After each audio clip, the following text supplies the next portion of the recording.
It was a pleasure meeting you, Sean. Spiritual Peace. We're looking excited. We're excited about the possibility of you having your own channel.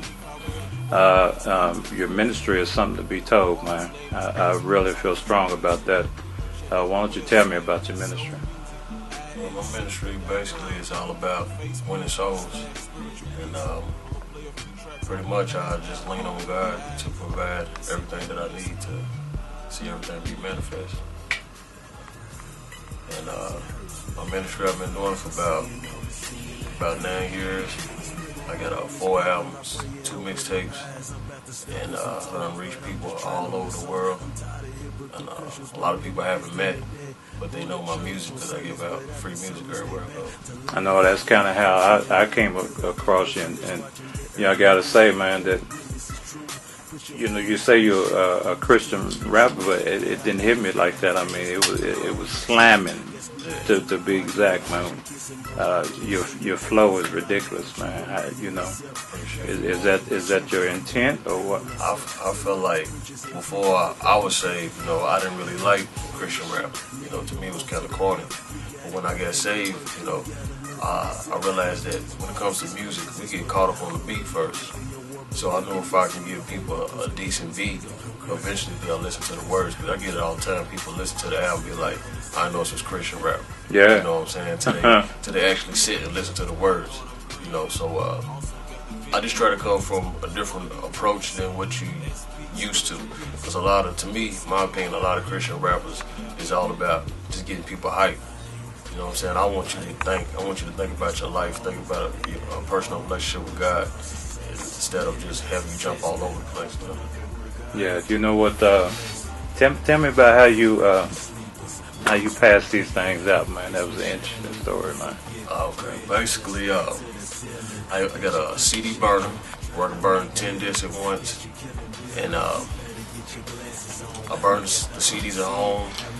I have people at work help me put the inserts in and the cards in, and I burn the CDs, put the labels on, put the CDs in.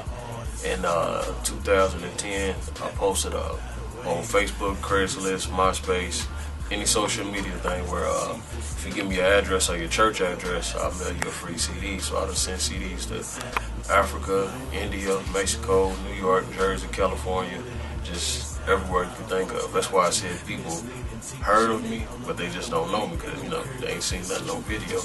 But the new mixtape, I just been doing the same thing, burning CDs, passing them out at liquor stores, churches, and different places over the United States. Man, you know what? A lot of people always pass me, CDs and tapes and all that, but I mean, the production skills on that is off the chain, man, and it's like anytime you can listen to something and it don't sound regional or local, it means you own it, dog. So I mean, your music is, I don't know, it's slamming. I'm a huge fan, man. Appreciate it. Tell me about that notebook that we forgot today, but that's okay. That's okay. That notebook is strong, though, man. That's a strong testimony. Basically, the notebook, it keeps track of whenever I go into my office and work and I'm away from my family, I keep track of how long I'm away from them when I'm in my office, and I keep track of how many CDs I done burned so I can know how many CDs are circulating. I keep pretty much track of everything I do, my donations, and pretty much everything.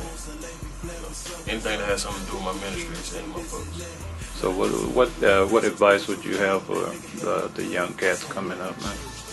It depends on what the young cats trying to do. Yeah. If the young cats trying to do Christian rap, my advice to them would be to work on a personal relationship with God first before you even think about music, in my opinion.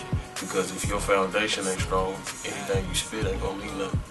Yeah, man. So I just think your foundation with God has to be solid to where people can't move you when they come with their beliefs and their doctrines and their teachings. You can't be moved because you know what you believe, what you feel, and what God done called you to do. A lot of people think they can get into it and it's just about money, money, money. All I have to do is say Jesus and people gonna give me money. They don't understand that it's deeper than that. Yeah. And my approach with it is if you really in it to win souls, that's what you're gonna do. If you in it to get money, that's what you're gonna do. If you in it to do blah blah blah, that's what you're gonna do. So it's all on your motives and your intentions on what you're trying to do, on who you're trying to reach. You know? Yeah, can you speak a little bit about preparation? You know, a lot of people think that it's just going to kind of happen for them if they can flow, you know. What you mean, like blowing up overnight type stuff? Yeah, but it takes a lot of preparation to get the final product. Oh, yeah, it takes a lot of time. Like, for me, when I'm working on an album, I don't listen to no more music, nobody else's. I just lock in, focus, and wait till God give me something. And it takes time in the studio. It takes time with the mixing. I done record myself. I done mix myself, running back and forth to the closet. And then after all that, people don't understand all the stuff that goes on behind the scenes when it comes to, you know, Pandora, Amazon, iTunes and stuff like that. That stuff takes time, man. If you ain't got the patience, you know, it might be a little rough on you. You know what I'm saying? But it takes time and it's worth it. And I understand that can't nobody push you, and you can push yourself. You know what I'm saying? A lot of people sit around waiting on somebody else to do something for them instead of believing on what God called them to do and operate. If you operate with nothing, God gonna start blessing you. He didn't give you more, and if you operate with that right, He gonna keep on blessing you. And I had to learn that process and the process of giving. You know what I'm saying? A lot of people want to hold on, but I learned when you give money, when you give time, when you give stuff, it comes back to you. And when I first figured it out, it was hard to believe because I'm gonna be real, it's creepy. You know what I'm saying? For real. I mean, I used to give money, and every time I give, it come back to me, and it come back more than what I gave away. I think that's biblical. So, right. So basically, I'm like, all right, God, I see what you're doing. So now when I give out CDs, my kids even ask me, like, Daddy, why you give out CDs? Why you giving them CDs? And I tell them I'm trying to help change the world.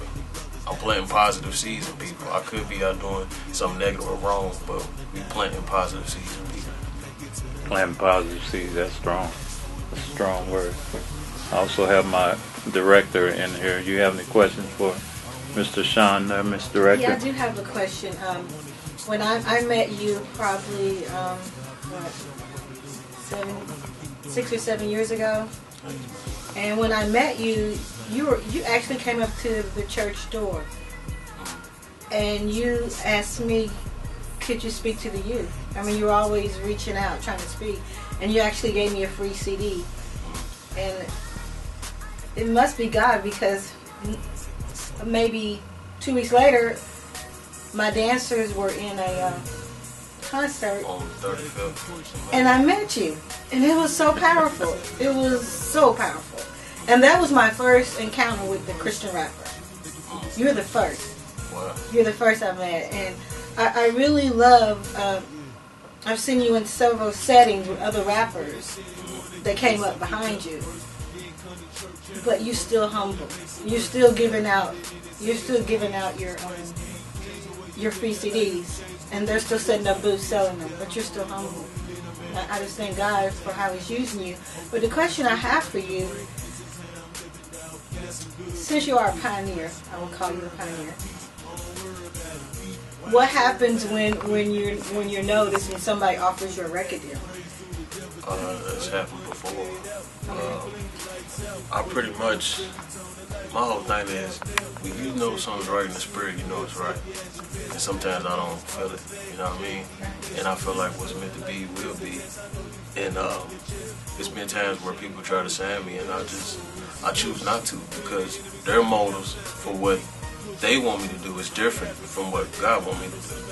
That's how I know if I got the right record deal, because it'll be all in line and that feel right in my spirit, and they'll have the same vision that I have in my heart instead of something totally different, you know. And when I was 19, I signed a 1-year contract with this record label, and basically I had to do 2 albums. I never seen any other money, and dude pretty much did me dirty. So from her, I eliminate the middleman, and I would never put myself in that situation again. Like when me and my wife talked about it at the time, we was like, I'm young, it's a learning experience, let's try it out. You know what I'm saying? I learned, tried it out, and I'm real I won't do it again. You know what I'm saying? Unless it's right by God.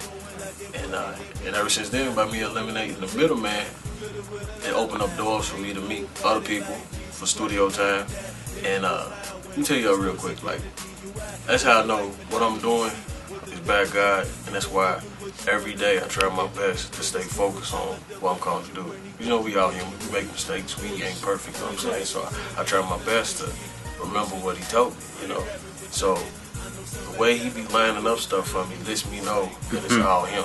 Yeah. Anytime I need to make an album, like I said, I got 6 projects. Anytime I need to make one, he always made a way with studio time. He always made a way with the right connections. And most of the time, I'm having to pay. That's what blows my mind the most is that, like, you know, my video that you seen? Yeah. Somebody did it for me for free.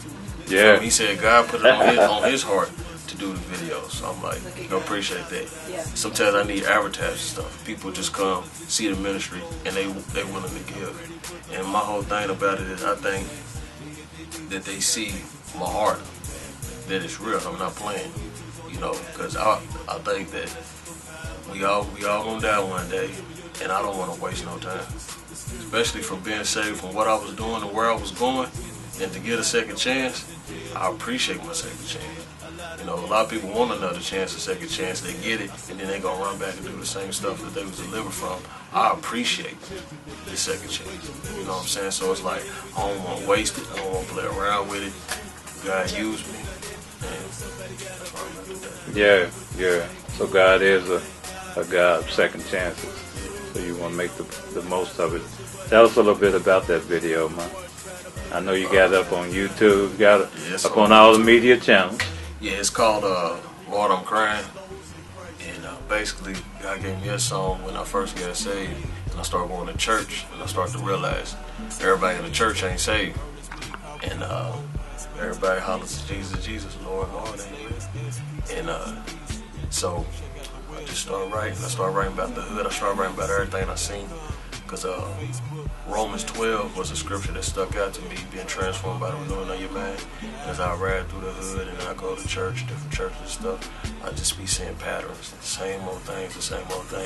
So basically I wrote this song like, Lord, I'm crying because it hurts me seeing all the sin around me. And it's like sometimes you feel boxed in. Yeah, so we're going to try to debut that on LGTV channel, man. We're going to do that real soon. Actually, we're going to use this piece on your intro into the video. So the Lord is doing big things for you, man. Just want to continue to encourage you, you know. You got something, you're on a mission. You're on a journey. The journey has to be told, dog. It really does. Your family, man? Yes, sir. Tell us a little bit, you know, tell the folks, man. I got a wife, been married for 8 years.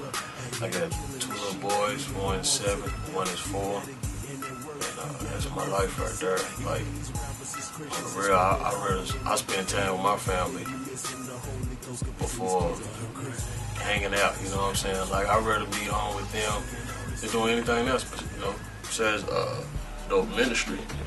And I hang out with my little brother and stuff like that. My thing is, after being through what I've been through and been hurt by so many different people and so many things, is that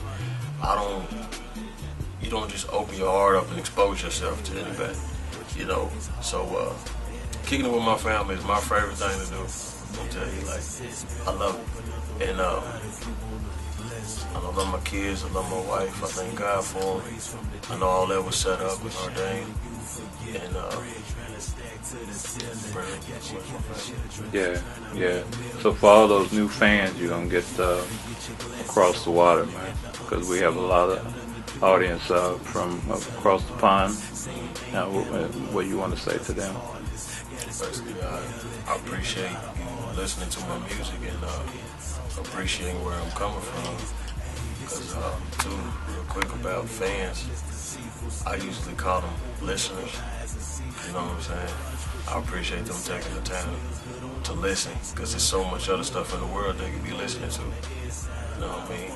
And when you got somebody's ear, you only got it for a little while. So it's best to grab it. You know what I mean? Yeah. Any shout outs, man? I'll give a shout out to God, of course, my church, my pastor, wife, kids, my family, my brothers and sisters, true friends. Yeah, there you have it, folks. Sean, give us your contact information. It's my website, soulmusicinc.com, Facebook / Spiritual Peace.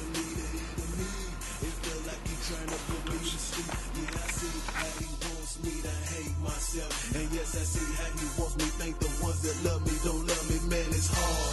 Living in the crazy world of sin without God. I gotta keep it real, I can't pretend. I ain't living holy, I'm dying slowly. Lord, can you show me? I know you know me. I've been down this road before. How do I get back? Maybe because I wasn't watching my back and under attack. Bad enemy, he wants to lay me flat. What's up with that? People just say this and that. Man, I need some love, some spiritual love. They can help me up. So I went to church this morning, feeling real low, sitting on the back.